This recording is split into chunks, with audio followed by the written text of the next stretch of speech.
Hi all, welcome to real facts. നമുക്ക് ജനുവരി current affairs നമ്മൾ ഡിസ്കസ് ചെയ്തുകൊണ്ടിരിക്കുന്നത്. അപ്പം അതിൻ്റെ ബാക്കി ഭാഗമായിട്ട് നമുക്ക് ബാക്കി ക്വസ്റ്റ്യൻസിലൂടെ നോക്കിയാലോ. നേരെ ക്വസ്റ്റ്യൻസിലൂടെ തന്നെ പോകാം. നമുക്ക് ഇത് ആദ്യത്തെ ക്വസ്റ്റ്യൻ നമുക്ക് നോക്കാം. വൈറ്റ് ഹൗസ് മാധ്യമ ഉപ സെക്രട്ടറിയായി നിയമിതനായത്. വൈറ്റ് ഹൗസിൻ്റെ മാധ്യമ ഉപ സെക്രട്ടറിയായി നിയമിതനായത് ഖുഷ് ദേശായി ആണ്. ഖുഷ് ദേശായി ഓർത്തിരിക്കണേ, ഖുഷ് ദേശായി. അടുത്ത ചോദ്യം നോക്കൂ. സർക്കാർ ജീവനക്കാരുടെ പുതിയ പെൻഷൻ പദ്ധതിയായ യു പി എസിൻ്റെ ഫുൾ ഫോമാണ് ഞാനിവിടെ കൊടുത്തിരിക്കുന്നത്. യൂണിഫൈഡ് പെൻഷൻ സ്കീം എന്നാണ്. Unified pension scheme. അപ്പം അതിന്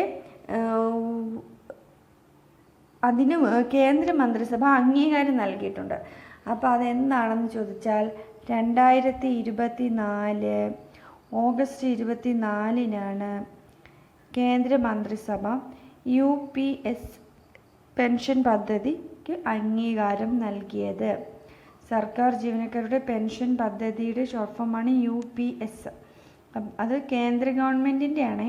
കേന്ദ്ര ഗവൺമെൻറ്റിൻ്റെയാണെന്ന് ഞാനിതിൽ എഴുതിയിട്ടില്ല, ഓർത്തിരിക്കുക. സെൻട്രൽ ഗവൺമെൻറ്റിൻ്റെയാണ് UPS. അടുത്ത ചോദ്യം നോക്കൂ. ഇന്ത്യയിൽ ഏത് സംസ്ഥാനത്താണ് 3 അന്താരാഷ്ട്ര സാഹസിക വിനോദ ചാമ്പ്യൻഷിപ്പ് നടത്താൻ തീരുമാനിച്ചിരിക്കുന്നത്? ഇന്ത്യയിൽ ഏത് സംസ്ഥാനത്താണ്? കേരളത്തിലാണ്. കേരളത്തിലാണ് 3 അന്താരാഷ്ട്ര സാഹസിക വിനോദ ചാമ്പ്യൻഷിപ്പ് നടത്താൻ തീരുമാനിച്ചിരിക്കുന്നത്. കേരളം ഓർത്തിരിക്കുക. അടുത്ത ചോദ്യം നോക്കൂ. 2025 ജനുവരിയിൽ അപൂർവ നാഡീരോഗമായ ഗില്ലൻ ബാരി സിൻഡ്രോം റിപ്പോർട്ട് ചെയ്തത് എവിടെ? പൂനെയിലാണ് ഗില്ലൻ ബാരി. അതൊരു നാഡീരോഗമാണ്, ന്യൂറോൺ ഡിസീസാണ്, ഓർത്തിരിക്കുക. അടുത്ത ചോദ്യം. ഇന്ത്യയിൽ എവിടെയാണ് ആദ്യത്തെ ആർട്ടിഫിഷ്യൽ യൂണിവേഴ്സിറ്റി നിലവിൽ വരുന്നത്? മഹാരാഷ്ട്ര. ഫസ്റ്റ് AI യൂണിവേഴ്സിറ്റിയാണ് മഹാരാഷ്ട്രയിൽ വരുന്നത്. മഹാരാഷ്ട്ര. അടുത്ത ചോദ്യത്തിലോട്ട് പോയാലോ. ഉത്തരാഖണ്ഡിൽ നടക്കുന്ന ദേശീയ ഗെയിംസിൻ്റെയും ഉദ്ഘാടന ചടങ്ങ് കേരളത്തിൻ്റെ പതാക ഏന്തുന്നത്? അതായത് ചോദ്യത്തിൽ ഇവിടെ ഒരു സ്പെല്ലിംഗ് മിസ്റ്റേക്ക് ഉണ്ട്. ഉത്തരാഖണ്ഡിൽ നടക്കുന്ന ദേശീയ ഗെയിംസിൻ്റെ ഉദ്ഘാടന ചടങ്ങ് കേരളത്തിൻ്റെ പതാക ഏന്തുന്നത് ആരാണെന്നാണ് ചോദ്യം. PS ജീനയാണ്. PS ജീന. ഈ PS ജീന ആരാണ്? ബാസ്കറ്റ്ബോൾ പ്ലെയർ ആണ് PS ജീന. ബാസ്കറ്റ്ബോൾ എന്ന് ഓർത്തിരിക്കുക. PS ജീനയുടെ ഇനമാണ് ബാസ്കറ്റ്ബാൾ. അടുത്ത ചോദ്യത്തിലോട്ട് പോയാലോ. ഫിഡെ ലോക ചെസ് റാങ്കിങ്ങിൽ ഇന്ത്യക്കാരിൽ ഒന്നാമനായി മാറിയത്? നമുക്കറിയാം, ഇപ്പോൾ ചെസ് റാങ്കിങ്ങിൽ ഒന്നാമത് നിൽക്കുന്നത് ഡി ഗുഗേഷ് ആണ്. ഡി ഗുഗേഷ് എന്ന് ഓർത്തിരിക്കുക. ഫിഡെ ലോക ചെസ് റാങ്കിങ്ങിൽ ഇന്ത്യക്കാരിൽ ഒന്നാമനായി മാറിയത് ഡി ഗുഗേഷ്. അതിൻ്റെ കൂടെ ഒരു ഫാക്ട് കൂടെ ഓർത്തിരിക്കുക. 2025 ലോക ചെസ് ചാമ്പ്യൻഷിപ്പിൻ്റെ വേദി ഇന്ത്യയിലാണ് വെച്ച് നടക്കാൻ പോകുന്നത്. 2025 ചെസ് ചാമ്പ്യൻഷിപ്പ് ഇന്ത്യയാണ് വേദിയാകുന്നത്. അടുത്ത ചോദ്യം നോക്കൂ. 2025 ഓസ്ട്രേലിയൻ ഓപ്പൺ വനിതാ സിംഗിൾസ് കിരീടം നേടിയത് ആരാണ്? വനിതാ സിംഗിൾസ് കിരീടം നേടിയത് മാഡിസൺ കെയ്സ് ആണ്. Madison case. ഓസ്ട്രേലിയൻ ഓപ്പൺ ആണ്, സിംഗിൾസ് ആണ് എന്നും കൂടെ ഓർത്തിരിക്കുക. Australian open. 2025 ഓസ്ട്രേലിയൻ ഓപ്പൺ ചെയ്യുന്നത് കീ വെച്ചാണെന്ന് ഓർത്താൽ മതി. കീ എന്ന് പറയുമ്പോൾ കേസിനെ ഷോർട്ട് ഫോം കെ എന്ന് ഓർത്താൽ മതി. അത് കീ എന്നുള്ളതിന് കേസ് എന്ന് വായിക്കണം. പക്ഷെ ഓക്കെ. അടുത്ത ചോദ്യം നോക്കും. മരണാനന്തര ബഹുമതിയായി പത്മവിഭൂഷൺ ലഭിച്ച മലയാളിയാണ് MD വാസുദേവൻ നായർ. അത് ഇമ്പോർട്ടൻ്റ്, അതുകൊണ്ട് ഞാൻ അണ്ടർലൈൻ വെച്ച് കൊടുത്തേക്കുന്നത്. നമുക്കറിയാം MD വാസുദേവൻ നായർ കഴിഞ്ഞ വർഷം ഡിസംബറിൽ അന്തരിച്ചു. അപ്പോൾ അദ്ദേഹത്തിന് ഇപ്പം പത്മവിഭൂഷൺ മരണാനന്തര ബഹുമതിയായിട്ട് കിട്ടിയിട്ടുണ്ട്. അപ്പോൾ അദ്ദേഹത്തിനെ കുറിച്ച് ഇനിയുള്ള പരീക്ഷകളിലൊക്കെ ചോദിക്കാൻ സാധ്യത വളരെ കൂടുതൽ. അദ്ദേഹത്തിൻ്റെ കൃതികൾ, അദ്ദേഹത്തിൻ്റെ മറ്റ് രചനകൾ, നോവലുകൾ, ഇതൊക്കെ നമ്മൾ ഓർത്തിരിക്കണം. അടുത്ത് നോക്കിയേ, 2025 പത്മഭൂഷൺ ലഭിച്ച മലയാളികൾ. പത്മഭൂഷൺ ലഭിച്ച മലയാളികൾ ആരൊക്കെയാണ്? PR ശ്രീജേഷ്. PR ശ്രീജേഷിനെ ഇമ്പോർട്ടൻ്റ് ആയിട്ട് ഓർത്തിരിക്കുക. ശോഭന ജോസ് ചാക്കോ പെരിയപുറം. ശോഭന നമുക്കറിയാം നടിയാണ്, അത് കലാരംഗമാണെന്ന് ഓർത്തിരിക്കുക. ജോസ് ചാക്കോ പെരിയപുറം വൈദ്യശാസ്ത്ര രംഗമാണ്. വൈദ്യശാസ്ത്ര രംഗം. ജോസ് ചാക്കോ പെരിയപുറം വൈദ്യശാസ്ത്ര രംഗം ഓർത്തിരിക്കണം. അടുത്ത ചോദ്യത്തിലോട്ട് പോയാലോ. 2025 പത്മശ്രീ ലഭിച്ച മലയാളികൾ. പത്മശ്രീ ഇനി ആർക്കൊക്കെയാണ് ലഭിച്ചത്? IM വിജയനും K ഓമനക്കുട്ടി അമ്മയ്ക്കുമാണ് പത്മശ്രീ ലഭിച്ചത്.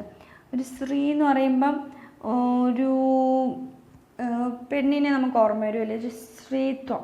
അപ്പം ഓമനക്കുട്ടി അമ്മയ്ക്കും വിജയശ്രീ ലാളിതനായി ഓർത്തിരിക്കുക. വിജയശ്രീ ലാളിതനായ ആരാ? IM വിജയൻ. പത്മശ്രീ വിജയശ്രീ ഓമനക്കുട്ടി അമ്മ എന്നാണ്, ഒരു സ്ത്രീയാണ്.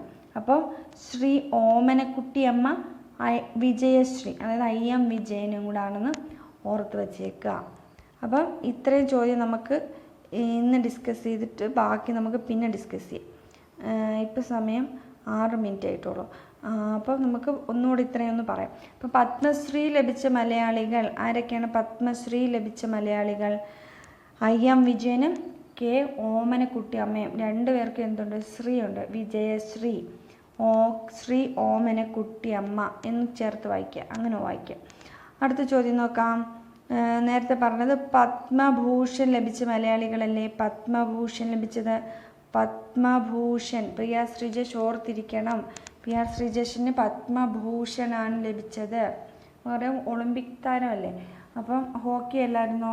ഹോക്കിയിൽ PR ശ്രീജേഷിന് ഇപ്പോൾ അതിൻ്റെ ഒളിമ്പിക്കിൻ്റെ ആ ഒരു ആദരവനുസരിച്ച് എന്ത് ചെയ്തു? പത്മഭൂഷൺ നൽകി എന്ന് ഓർത്തിരിക്കാം. അപ്പം അടുത്ത ചോദ്യത്തിൽ നമ്മൾ പത്മശ്രീ പറഞ്ഞു, പത്മഭൂഷൺ പറഞ്ഞു. പത്മവിഭൂഷൺ ലഭിച്ച മലയാളി മരണാനന്തര ബഹുമതിയായി MD വാസുദേവൻ നായർക്കാണ് ലഭിച്ചത്. പത്മവിഭൂഷൺ MD വാസുദേവൻ നായർ നോരിക്കൽ. അപ്പം ഭയങ്കര വിശിഷ്ട വ്യക്തിയല്ലേ. അപ്പം വിശിഷ്ട വ്യക്തിക്ക് വിഭൂഷൺ കൊടുത്തു. അത് ആരാ വിശിഷ്ട വ്യക്തി? MD വാസുദേവൻ നായർ ഓർത്തിരിക്കുക. വിഭൂഷൺ വാസുദേവൻ. ഇവിടെ ഒരു വായുണ്ട്, ഇവിടെ ഒരു വായുണ്ട്. വിഭൂഷൺ വാസുദേവൻ. ഓക്കെ, നമ്മളിതിന് മുൻപ് പറഞ്ഞു 2025 ഓസ്ട്രേലിയൻ ഓപ്പൺ ചെയ്യുന്നത് കീ വെച്ചാണെന്ന് പറഞ്ഞു. ഓസ്ട്രേലിയൻ ഓപ്പൺ ചെയ്യുന്നത് കീ വെച്ചിട്ടാണെന്നാണ് പറഞ്ഞത്. എവിടെ പോയത്? ഓസ്ട്രേലിയൻ ഓപ്പണാണ് കിട്ടിയത് മാഡിസൺ കീസിന്. ഓസ്ട്രേലിയ ഓപ്പൺ ചെയ്യുന്നത് കീ വെച്ചിട്ട് 2025 കണക്ട് ചെയ്ത് വെക്കുക. അതിന് മുമ്പ് നമ്മൾ പറഞ്ഞു ലോക ചെസ് റാങ്കിങ്ങിൽ ഇപ്പോൾ ഇന്ത്യക്കാരിൽ മുമ്പിൽ നിൽക്കുന്നത് D ഗുഗേഷ് ആണ്. D ഗുഗേഷ്. അടുത്ത ഉത്തരാഖണ്ഡിലെ ദേശീയ ഗെയിംസിൽ ഉദ്ഘാടന ചടങ്ങിൽ കേരളത്തിൻ്റെ പതാക ഏന്തിയത് PS ജീനാമോളാണ്. ജീന ബാസ്കറ്റ്ബോൾ താരമാണ്. ബാസ്കറ്റ്ബോൾ താരം. അടുത്ത നമ്മൾ പറഞ്ഞു ആദ്യത്തെ AI യൂണിവേഴ്സിറ്റി നിലവിൽ വരുന്നത് മഹാരാഷ്ട്ര. ആദ്യത്തെ ആർട്ടിഫിഷ്യൽ യൂണിവേഴ്സിറ്റി നിലവിൽ വരുന്നത് മഹാരാഷ്ട്ര. ഓർത്തിരിക്കുക. അടുത്ത നാഡീരോഗമായ ഗില്ലൻ ബാരി റിപ്പോർട്ട് ചെയ്ത സ്ഥലമാണ് പൂനെ. Guillain Barre syndrome. പൂനെയിലൊക്കെ വില്ലന്മാരുണ്ടെന്ന് ഓർത്തിരിക്കുക. പൂനെയിലൊക്കെ വില്ലന്മാരുണ്ട്. Guillain Barre. അടുത്ത നമ്മൾ പറഞ്ഞത് കേരളത്തിലാണ്. അടുത്ത 3 അന്താരാഷ്ട്ര സാഹസിക വിനോദ ചാമ്പ്യൻഷിപ്പ് നടക്കുന്നത് കേരളത്തിലാണ്. കേരളത്തിൽ 3 അന്താരാഷ്ട്ര സാഹസിക വിനോദ ചാമ്പ്യൻഷിപ്പ്. അടുത്ത നമ്മൾ പറഞ്ഞത് യൂണിഫൈഡ് പെൻഷൻ സ്കീം കേന്ദ്ര മന്ത്രിസഭ അംഗീകാരം നൽകിയത് 2024 ഓഗസ്റ്റ് 24. അപ്പോൾ ഇത് ഇപ്പോഴാണ് നിലവിൽ വന്നുകൊണ്ടിരിക്കുന്നത്. അതുകൊണ്ടാണ് നമ്മൾ അംഗീകാരം നൽകിയത് അന്ന് പറയുന്നത്, ആ ഡേറ്റ് ഓർത്തിരിക്കാൻ പറയുന്നത്. ഓക്കെ, അപ്പോൾ നമുക്ക് ഇതിനു മുമ്പ് നമ്മൾ ഒരു ചോദ്യം കൂടെ പറഞ്ഞ് US-ൻ്റെ വൈറ്റ് ഹൗസ് മാധ്യമ ഉപ സെക്രട്ടറിയായി നിയമിതരായത് ഖുഷ് ദേശായി ആണ്. ഖുഷ് ദേശായി. അപ്പോൾ ഇത്രയും ചോദ്യങ്ങൾ നമ്മൾ